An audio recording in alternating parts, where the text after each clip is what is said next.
I tried to find the most normal SpongeBob episode from every season. Not the funniest, not the most iconic, just the most painfully average. The one makes you think, yep, that could happen in real life episode.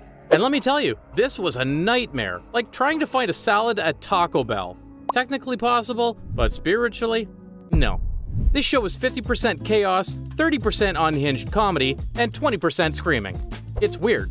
It's bizarre. It makes zero sense. And unironically, that's the real reason why we love it. But today, we're doing the impossible. We're digging through 14 plus seasons of sea madness to find the few rare normal moments.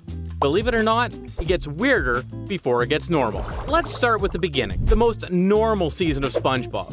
Out of the first 20 episodes of SpongeBob, Employee of the Month is practically the most normal. This episode is literally just two co-workers fighting over a meaningless title and slowly unraveling into sleep-deprived lunatics. So yes, extremely relatable. And look, this is basically your average office rivalry. It's the SpongeBob version of that one dude who sends Slack messages at 3 a.m. trying to impress the boss.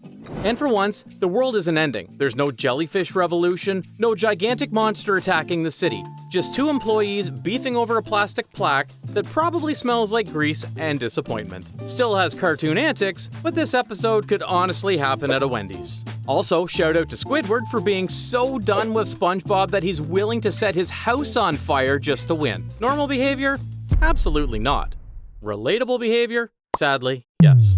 The other one I could think of is Boating School. This episode is built around a very simple, normal concept. SpongeBob wants to pass his driving test. That's it. No multiverse, no freaky fish cult, just one sponge, one boat. We've got Mrs. Puff, the human embodiment of every exhausted teacher ever, trying to get this overachieving maniac to chill out enough to operate a vehicle. You've got Patrick, playing the role of the bad idea friend, literally feeding SpongeBob lines through a walkie-talkie, and surprise, it goes off the rail. But compared to the rest of the season, like say SB-129, where Squidward travels through time and space and ends up in a void of existential horror, those two episodes are a cozy little slice-of-life sitcom. This is SpongeBob with training wheels on. It's still goofy, but there's structure, there's logic, a bit of cartoon madness, sure, but it's still the kind of weird you could explain to your mom. And that won't last long. For Season 2, we have Squid's Day Off. The episode is quite straightforward. Mr. Krabs yeets himself into a coma over a penny, so he leaves Squidward in charge of the Krusty Krab. Sounds normal, right? Now, Squidward does what any of us would do given a little bit of power and a lot of SpongeBob. He dips. But every time he tries to relax, his overactive brain kicks in like, hey, what if SpongeBob just burned the entire restaurant down because he couldn't find the pickles? This episode is literally just anxiety. It's Squidward spiraling into paranoid delusions about SpongeBob ruining everything. And like, who can't relate? That's not even a SpongeBob plot. That feels like a real day in retail hell. Also, the scene where Squidward runs across Bikini Bottom in a bathrobe like a man freshly released from the asylum? Emmy-worthy. Any better options? Technically, Big Pink Loser is a contender. It's about Patrick trying to get his life together by copying SpongeBob. Again, relatable, it's a midlife crisis in starfish form. But Patrick literally glues a Krusty Krab to his forehead, so there goes that. Your shoes untied? Nah, we watched SpongeBob forget how to use his feet. For 7 minutes, the stakes are socks. So yeah, Squid's Day Off are your best bets for Season 2 sanity. And this is where it hit me personally. This show isn't just weird, it's somehow psychological. This isn't about frying patties anymore. It's about mental collapse, paranoia, and SpongeBob being one misplaced pickle away from burning the world down. This is clearly not normal, at least for a kid's show. But then again, it still feels a lot more normal compared to Season 3. Okay, so now we hit Season 3, and this is where SpongeBob stops pretending to be a kid's show and starts having a mental breakdown. This season starts with goofy chaos, like in Chocolate with Nuts. SpongeBob and Patrick decide to get rich by becoming door-to-door salesmen. Seems innocent, right? Until they start scamming people with pyramid schemes. It's weird, but still fun. Then there's Nasty Patty, and this is where it gets dark. SpongeBob and Mr. Krabs think they've poisoned a health inspector, so naturally, they bury the body behind the restaurant. As if that is a normal solution. It's played out for laughs, obviously, but still feels dark. And just when you think it can't get more unhinged, we've got Rockabye Bivalve, the story where SpongeBob and Patrick accidentally adopt a baby clam and form a dysfunctional marriage, where SpongeBob becomes the overworked housewife and Patrick is the deadbeat dad watching TV.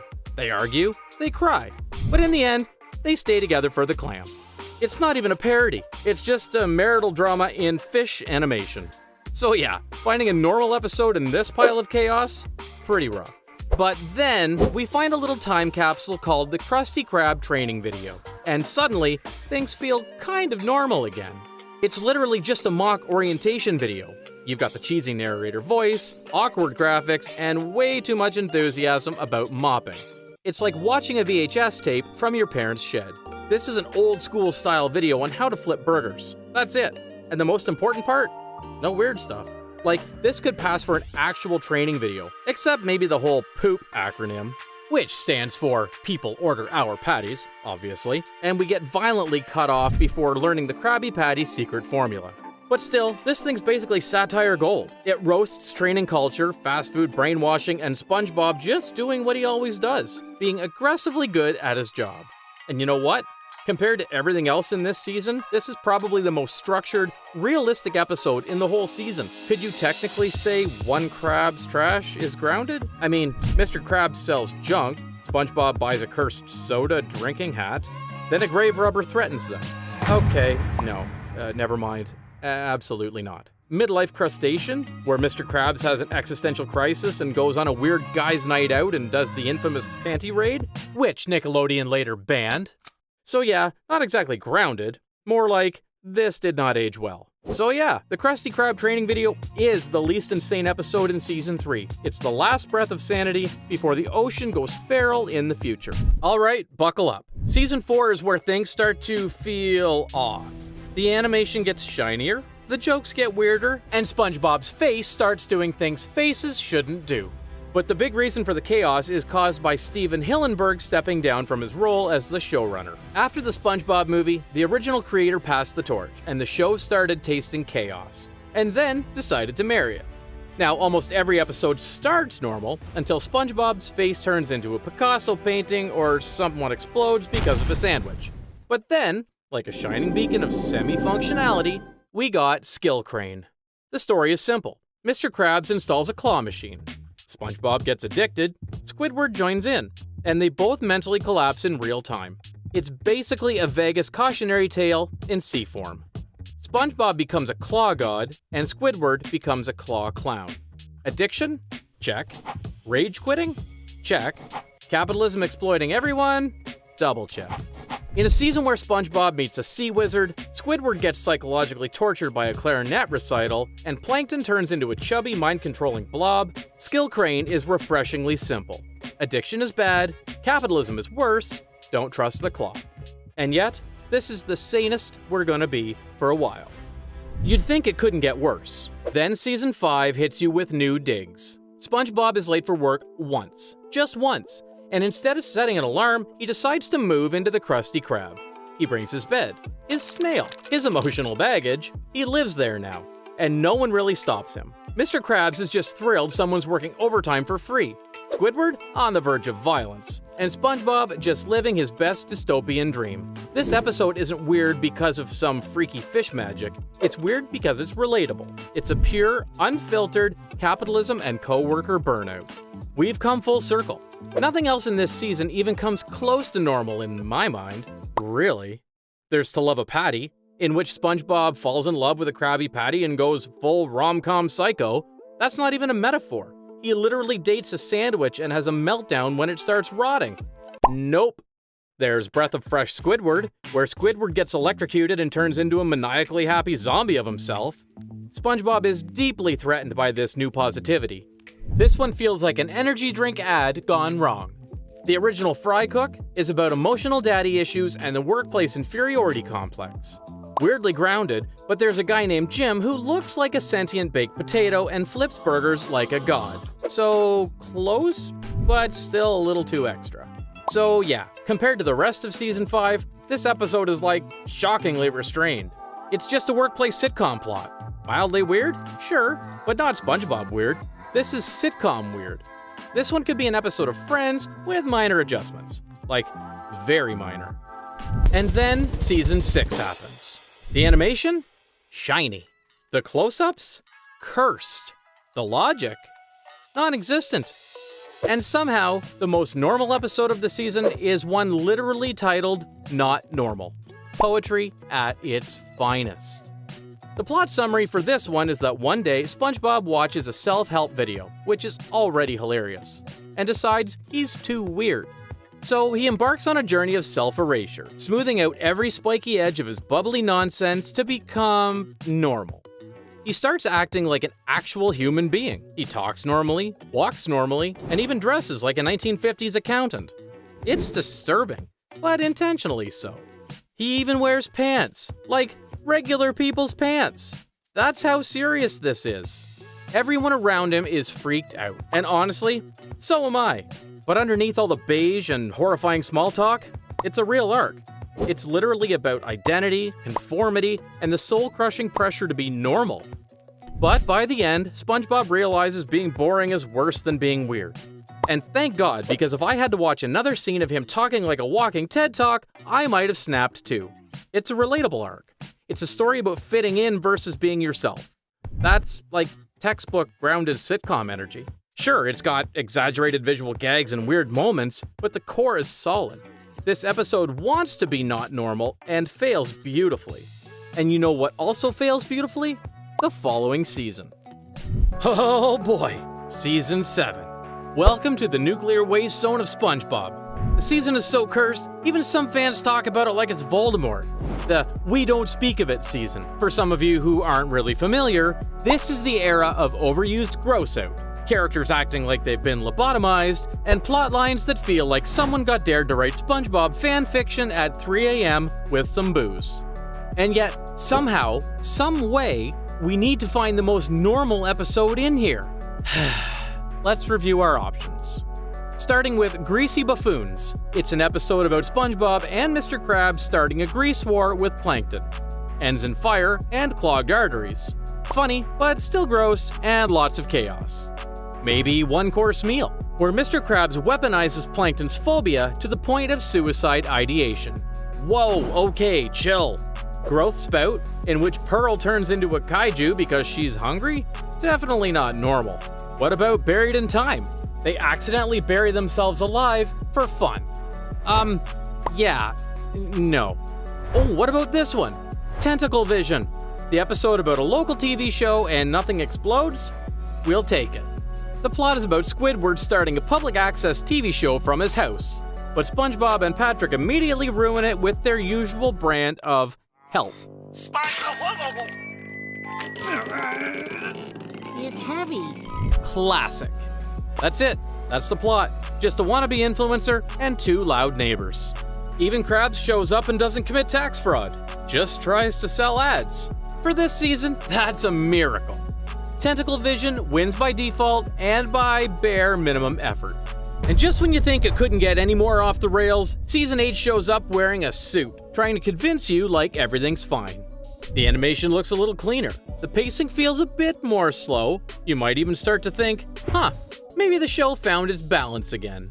Yeah, that's what they want you to think. For this season's normal, we have accidents will happen. This episode starts off extremely tame. It's about Squidward having a little workplace incident and claims he's injured. But instead of calling HR like a normal employee, he just decides to fake an injury for free labor. This is literally a plot from every workplace comedy in the early 2000s. So naturally, SpongeBob becomes a one-man restaurant robot doing literally everything while Squidward lounges in a body cast eating bonbons. If you've ever worked retail or food service, this episode is like watching a documentary. You've got SpongeBob turning into a human stress ball trying to handle everything at once, relatable. Mr. Krabs panicking that he's going to lose money over an insurance claim, on brand. Squidward faking an injury to avoid working. Honestly, genius. It's grounded, it's corporate, it's relatable. But the same cannot be said for the rest of the season, such as Face Freeze, where everyone makes silly faces until their bodies lock up like a cursed emoji. And let's not forget, Bubble Buddy returns. Yep, he comes back, and brings a baby that's made of soap that poops bubbles. Why? Yeah, we found our winner. So the show got a little dramatic. But now we're headed into season 9. This is the new era of SpongeBob. The episodes are punchy, high energy, kind of fun again. You almost feel safe. But remember what I said before? The chaos never really left, it just learned how to smile. But we're still on our sacred quest. Find the one normal episode in a sea of sponge-induced chaos. And our winner is Tutor Sauce. This one is about SpongeBob that still can't drive, and Mrs. Puff basically giving up on him. So Mr. Krabs, genius that he is, decides he'll teach SpongeBob how to drive by himself, which goes about as well as you'd expect. Krabs is completely unqualified, SpongeBob is a moving disaster, and the entire town becomes a crash test zone. It's just a dude, a boat, and a boss trying to turn his employee into a delivery boy so he can save on gas money. If you've ever driven with your dad, you've lived through this episode. Let's look at the competition for a sec. We have Lost in Bikini Bottom, where SpongeBob gets lost in his own city and ends up living with a sewer-dwelling bottom feeder. Is this a metaphor for something? And I'm scared to know what.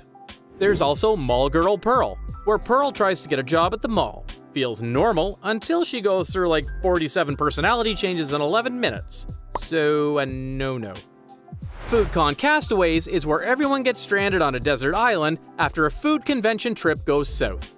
Also, there's food-related hallucinations. Again, nope. So yeah, Tutor Sauce, our season 9 champ.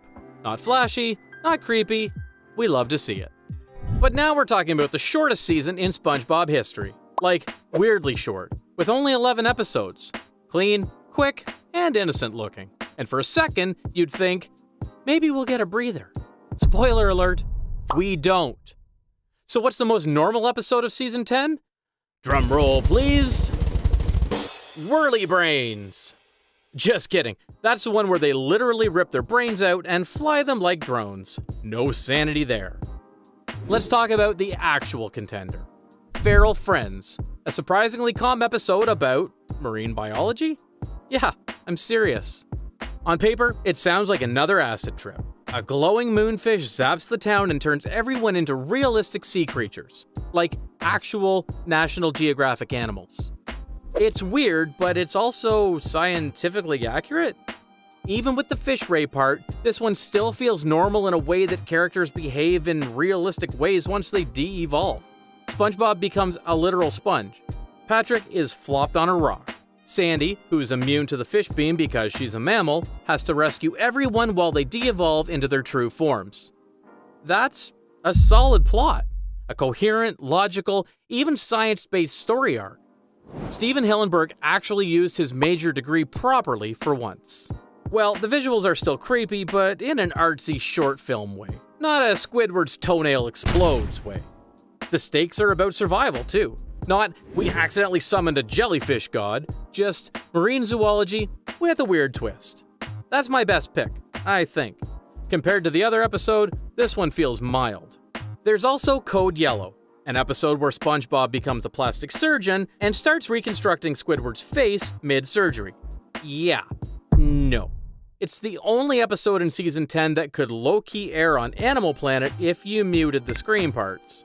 It gives a tiny bit of educational value, has actual tension, and a single character trying to solve a problem. So far we've survived Grease Wars, retail breakdowns, crash test lessons, brain fight, and even live-action SpongeBob. But this is where the show starts to go full throttle. Season 11 doesn't just break logic, it breaks the laws of physics, narrative, and sometimes common decency.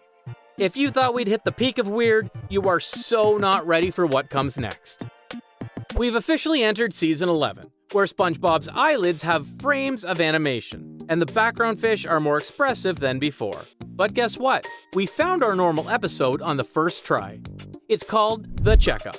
To sum it up, Mr. Krabs is overdue for a required physical exam. If he doesn't pass it, the Krusty Krab gets shut down. So what does Krabs do? Being the penny-pinching crustacean that he is, he goes full drama queen mode and tries to fake his way through the physical. Naturally, SpongeBob and Squidward have to trick him into going, which leads to more funny shenanigans. Classic. But hey, workplace healthcare in America is worse. The man really said, "I'd rather die than pay a medical bill." It's incredibly human behavior. Mr. Krabs is just a dude who really doesn't want to go to the doctor. The stakes? Entirely realistic. If you don't get your physical, your business gets shut down. That's some OSHA-level realism right there. On the other hand, the rest of the season doesn't really have realism. Take Krabby Patty Creature Feature, for example, with an experimental patty that turns everyone into creepy meat mutant fish monsters. It kinda sounds like the Last of Us plot, but with Patty.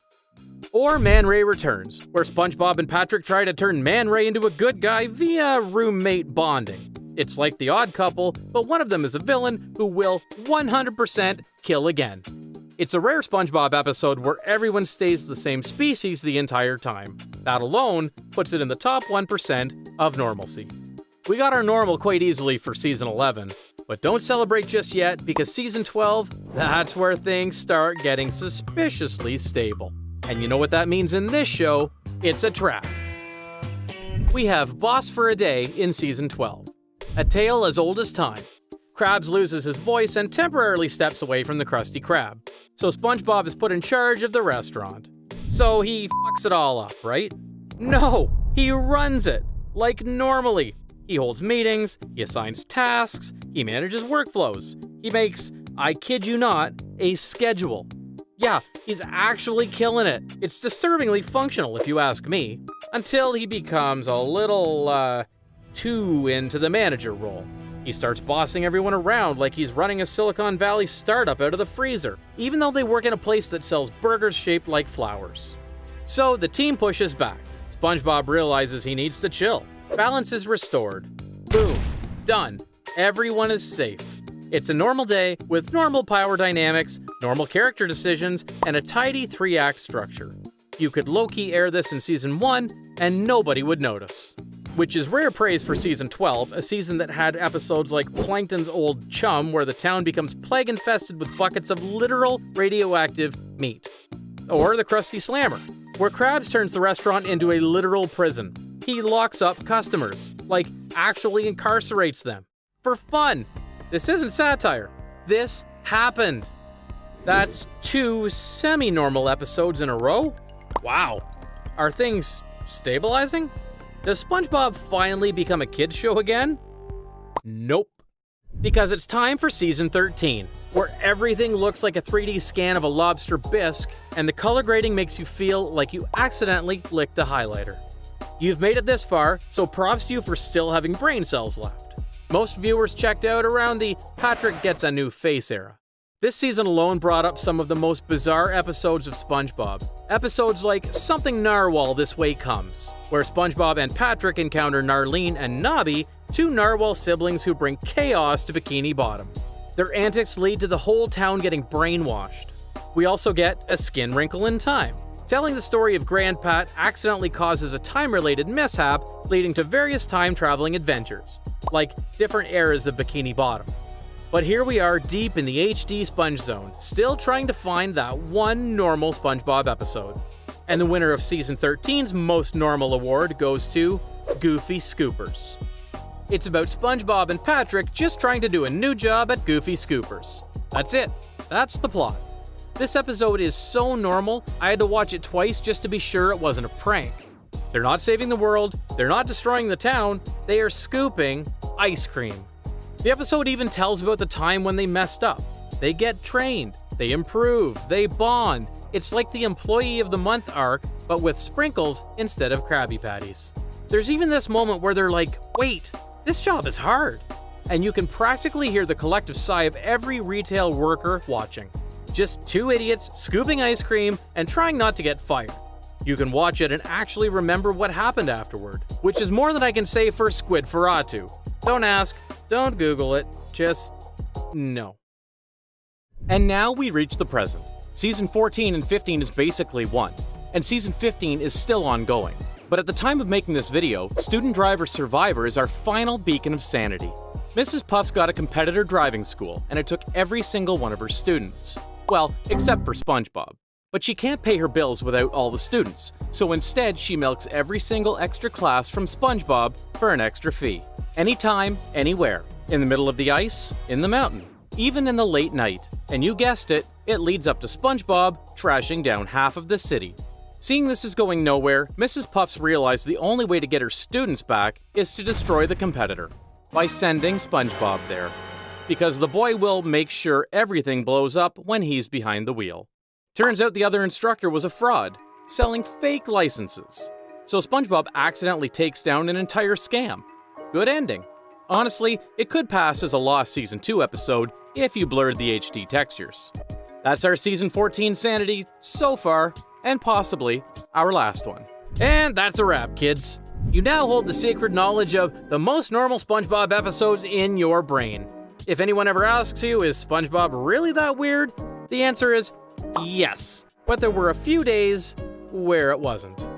Next up, we're flipping the switch. Every time SpongeBob was a complete psycho. And trust me, that list was way easier to make.